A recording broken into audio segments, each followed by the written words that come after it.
and welcome to another episode of Trew Review. Today I'm doing a solo review because Aaron is away on holiday and he's left me behind in this crazy British weather. So today I will be reviewing The Nice Guys, which is officially out for release on the 3rd of June. I got to watch it early, thank you Cineworld. This film stars Ryan Gosling, Russell Crowe and the young Angourie and was directed by Shane Black. And now this is one of Shane Black's more satirical type of film. He is popular for directing films like Iron Man and Kiss Kiss Bang Bang, so he's done a lot of notable movies. The Nice Guys is set in the 1970s and follows two private police officers who go around fixing people's problems or trying to fix people's problems and investigate. On one hand, you have Russell Crowe's character, who is a nice guy because although he harms people and he's quite violent, he actually does good for the people he's trying to help. On the other hand, you have Ryan Gosling's character, who is a nice guy because while he doesn't harm people the way that Russell Crowe does, he is kind of ripping off his customers.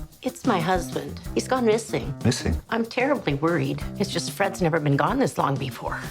How long has he been missing? Since the funeral. Well, I can start right away. And the movie felt a bit like a cross between an episode of Family Guy and an episode of Midsummer Murders. So this film starts with Russell Crowe's character taking a job from a young lady called Amelia. She wants these two guys to leave her alone, so Russell Crowe sets off to find these two guys and he stumbles across Ryan Gosling's character, who's also looking for young Amelia. And the movie pretty much starts from there. I don't want to give too much away. I did not see a trailer for this film. I knew that it was coming out. I knew the cast, but I just kind of went in blind. The cast was very, very strange. You had two great A-list celebrity actors, and that was perfect because the chemistry between the two was phenomenal.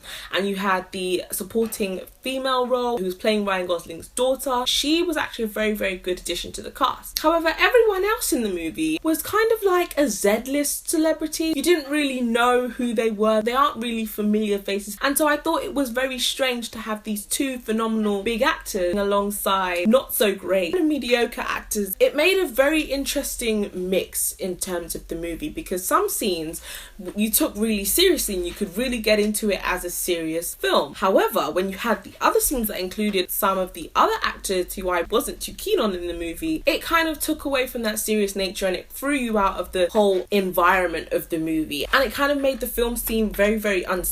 What I did love was Ryan Gosling. For some strange reason, his character in this film really took me back to The Notebook, and I don't know whether it was the score of the movie that helped me feel that vibe, but it was a very romantic performance, and that's very strange given that he was acting mainly with a guy. Not only was it this romantic sweet Ryan Gosling that we all know and love, we also got a more comedic side to Ryan Gosling, which I don't think we get to see very much. I really enjoyed it. I think he does comedy very well, and he does comedy in a very serious, silly way. I love the directing of this movie. I think Shane Black did an amazing job. For example, there was one scene where the camera gives us a first-person view of Russell Crowe's character. He picks up a piece of paper and he looks at it, and the paper is blurry. And then he pushes the paper slightly away from the camera and it goes clear again. It puts you right into his shoes, even down to the eyesight. And those little experiences that the director gave us, I think really helped to elevate this movie and really helped us to get into the movie. It was really sad that we were then thrown out of the movie again by the shoddy acting. Overall, I think it's a film that I would definitely go and watch when it comes out in the cinema. Ryan Gosling definitely did well for coming back to the acting scene. I know there was a lot of talk last year about him wanting to retire, and I'm really glad he didn't. It was nice to see Russell Crowe do something that was serious but somehow unserious at the same time. I'm going to rate this movie a 7 out of 10. It was above average, it was enjoyable, it was very comedic. It's definitely a film that I would rewatch again. It's one of those films you can have on in the background and enjoy it in its bits and bobs. As always, remember to like, share and subscribe, and we'll catch you in the next one.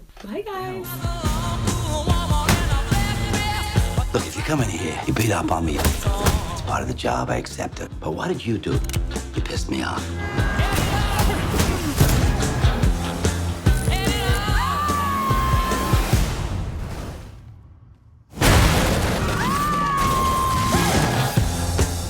Before we go solving the crime of the century, let's deal with the rotting corpse. I got a plan.